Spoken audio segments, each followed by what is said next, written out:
जिस तरह की विवादास्पद गौरव की पत्नी को लेकर के रहा, फिर पवन खेड़ा ने इनके ऊपर भी अटैक कर दिया। तो जो राह साह कसर थी वो राहुल गांधी और उनकी कंपनी जो उनके साथी हैं वो प्रियंका गांधी का भी डैमेज कर दिया। शायद पता नहीं मैंने आपके प्रोग्राम में भी कभी बोला हो कि सही मायने में तो ऐसा लगता है कि राहुल गांधी पवन खेड़ा सोच के गए थे कि प्रियंका इंचार्ज है तो और जरा बेड़ा गर्क हो जाए, ताकि किसी तरह से प्रियंका आगे के लिए कोई भविष्य न दिखाई दे।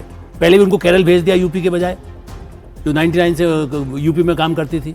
तो मेरा ऐसा मानना है कि परिवार का जो हो सकता है मोहब्बत ने बहन के नाते स्नेह होना अलग बात है, लेकिन राजनीतिक ढंग से उनकी जो पूरी टीम है वो इस बात पे लगी रहती है कि प्रियंका गांधी को कितना कमजोर दिखा के साबित कर दे। सर, एक समस्या ये थी कांग्रेस के पास कि हेमंत बिस्वा शर्मा के बारे में एकदम धारणा सी थी कि कांग्रेस के भी 25-30 टिकट वो दिलवा रहे हैं और वो तय कर देते हैं कैंडिडेट, और कांग्रेस की जो स्टेट यूनिट है एक तरह से कॉम्प्रोमाइज रहती है और उसके हिसाब से टिकट दे देती है। उसको न्यूट्रलाइज करने के लिए, उसको काउंटर करने के लिए यहाँ से प्रियंका गांधी को लगाया गया ताकि बेहतर कैंडिडेट ही दिया जा सके। लेकिन कांग्रेस के हिसाब से सौरभ, अगर आप देखें तो सबसे बड़ी चूक वहाँ पर हुई जब इन लोगों ने रणनीति बनाई थी लगभग 7-8 महीने पहले कि इस बार के इलेक्शन को करप्शन के इर्द गिर्द लेके जाना है आसाम में।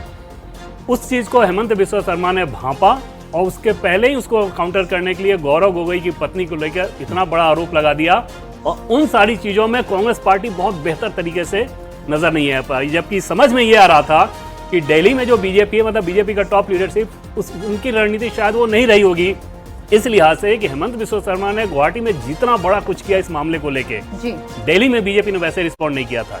लेकिन हेमंत बिस्वा शर्मा की रणनीति ये थी कि इससे पहले कि ये करप्शन का आरोप लगाएं, एक इतना बड़ा आरोप चस्पा कर दो कि यही वो सफाई देते फिरें, और कांग्रेस एकदम लगा ही नहीं कि असम में कोई चुनाव जीतने के लिए लड़ रही है। ठीक है, और वो पोल में भी नजर आ रहा है, एग्जिट पोल में नजर आ रहा है। सभी एग्जिट पोल असम में भारतीय जनता पार्टी की सरकार बनाते हुए दिख रहे हैं। भाई, तमिलनाडु की भी बात कर लेते हैं। तमिलनाडु का भी एग्जिट पोल आपके सामने रख देते हैं। तो तमिलनाडु के आंकड़े ये हैं कि तमिलनाडु में फिर से स्टालिन की सरकार बन रही है। एग्जिट पोल ये बता रहा है कि फिर से स्टालिन की सरकार बन रही है।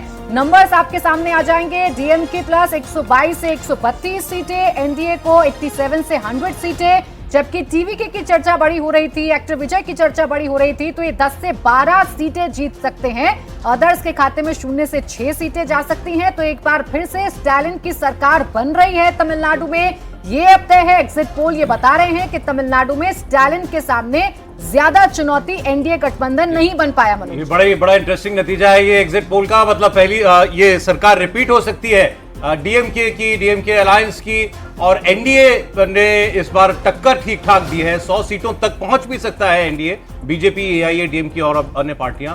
टीवी के एक्टर विजय सुपरस्टार अपनी डेब्यू इलेक्शन में 10 से 12 सीटें जीत सकते हैं। जी मनोज जी। देखिए, डीवीके का सबसे क्या है कि जब भी नई पार्टी का कोई एंट्री होता है तो उसका एग्जैक्ट आकलन लगाना सबके लिए मुश्किल होता है, और इस बार हम लोग को भी ये मुश्किल हुआ है। आम आदमी पार्टी की भी जब एंट्री हुई थी, चाहे यहाँ से हो चाहे गुजरात में उसकी एंट्री हुई थी नई पार्टी का, तो उसमें थोड़ा सा मुश्किल आता है। लेकिन टीवीके का एक चीज हम लोगों ने देखा, जिस उत्साह के साथ वो इंटर किए थे, 3 साल का उन्होंने प्रयास भी किया था, लेकिन यूथ तो आया उनके साथ, लेकिन जो उम्मीद थी कि ग्रामीण वोटर उसके साथ जुट जाए, चूंकि उनका फेस इतना बड़ा था पिक्चर को लेकर और उसको लेकर उत्साह भी लोगों का था, अंत में आते आते डीएमके ने अपने बूथ मैनेजमेंट के हिसाब से उसको काफी कवर किया है। डीएमके ने इस बार किया क्या, उसने कि एआईए डीएमके का जो बूथ मैपिंग किया उसने कि कहां पे इसकी कमजोर स्थिति है, और वैसे स्थिति में उन्होंने अपने लोगों को लगाकर उस जहां पे उनकी गैप थी उसको भरने की उन्होंने कोशिश किया है। तो एआईएम डीएमके के अंदर का जो बिखराव था, कोई बड़ा नेता उनके सामने नहीं खड़ा हो पाया, टीवीके को, बीजे को छोड़ दिया जाए तो ऐसे स्थिति में डीएमके को फायदा हुआ है। लेकिन इस स्टेट में आपको बता दें कि सबसे ज्यादा मार्जिनल सीट भी इस बार देखिएगा कि आपको लास्ट में देखने को मिलेगा। देखिए, जो मैं बता भी देता हूं, अलायंस की जो पिछली बार 2021 में सीटें थी, तो डीएमके अलायंस की 159 सीटें थी, 159, तो वहां से उसको लगभग 30-35 सीटों का नुकसान होता हुआ दिखाई दे रहा है। फिर भी वो मेजॉरिटी मार्क के ऊपर रह सकते हैं।